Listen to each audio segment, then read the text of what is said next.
Isang araw bibili nga pala ako para sa gagawin kong juice. Tirik nga pala ang araw ngayon at nasisira ang clear skin ko. Grabe yung panahon ngayon, hindi pa summer pero sobrang init na. Buti na lang guys, paglabas ko sobrang hangin. Pati nga yung mga puno, dinadala na ng hangin. Buti na lang yung bilihan ng gulay dito, malapit lang. Ang kulang na nga pala ay itong pipino. Dalawa na nga pala yung kinuha ko para sa susunod din ako bibili. Syempre magsa-size check tayo. Sakto nga lang pala yung laki niya kaya binili ko na. Iba talaga ngayon, sobrang mahal ng bilihin. Pagka uwi ko nga pala, kinuha ko na yung lemon sa rep. Kasi guys, gagawa nga pala ako ng lemon juice. Pero cucumber flavor. Syempre, hinanda ko na nga pala yung mga kakailanganin ko. Itong zulele nga pala yung gagamitin ko ngayon. Mabibili nga lang pala to sa Shopee. Madali nga lang pala to gamitin at reliable pa. Dahil nga pala dito ay nagiging healthy living na ako. Kasi guys, kung ano-ano yung ginagawa kong juice. Ang kailangan mo lang dito ay hati mo lang sa maliliit na hiwa. Pagkatapos nun, ni-on mo lang. Dito nga pala ako natutuwa kasi durog na durog siya. Talagang magiging juice siya pagkatapos. Nung isang araw nga pala ay nag-carrot juice ako. Sobrang worth it nga pala nito kapag binili. Lalo na kapag may bala ka mag-diet. Kapag nga pala gumagawa ko ng juice, sinasala ko muna. Pero kapag tinatamad ako ay sinasama ko na minsan. First time ko nga lang pala gumawa ng lemon cucumber. Nakikita ko nga lang pala to sa mga nagtitinda. Kaya naisip ako, gumawa ko ng sariling version ko. Ito nga rin pala yung reason kung bakit ko sinasala yung mga bine-blender ko. Okay naman siya kapag kinain pero may aftertaste. Yun nga pala yung pampapakla ng juice natin. Naghiwa na nga rin pala ako dito na isang buong lemon. Itong lemon nga pala namin ay nung New Year pa. Buti nilang hindi nasisira sa rep. Isang buong lemon nga pala to nilagay ko kasi ipapamigay ko sa kapitbahay. Naglagay na nga rin pala ako dito ng konting tubig kasi tinatansya ko kung paano magiging lasa niya. At guys, ito na nga pala yung result niya. Sobrang ganda at parang gawa ng professional. Syempre, titikman ko na kung okay ba sa panlasa. Ito nga pala ay wala pang asukal.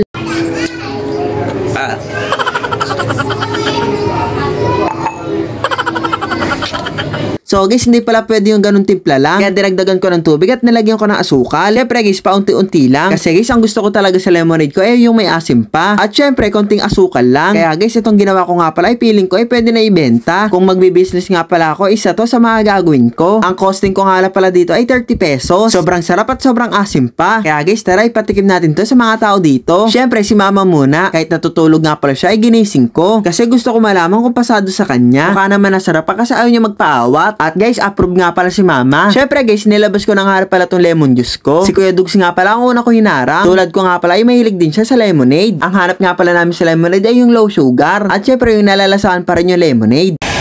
Sarap.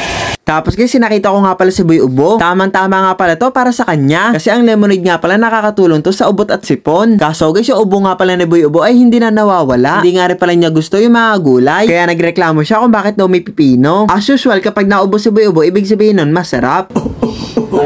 Pati nga pala yung mga marites dito ay binigyan ko. Natutuwa nga pala ako dito kasi nasarapan sila. Si Mama Dugs nga pala ay binigyan ko. Mahilig nga pala siya sa mga maaasim. Kaya bagay talaga to para sa kanya. Syempre, pati siya approve. Guys, recommend ko to sa inyo.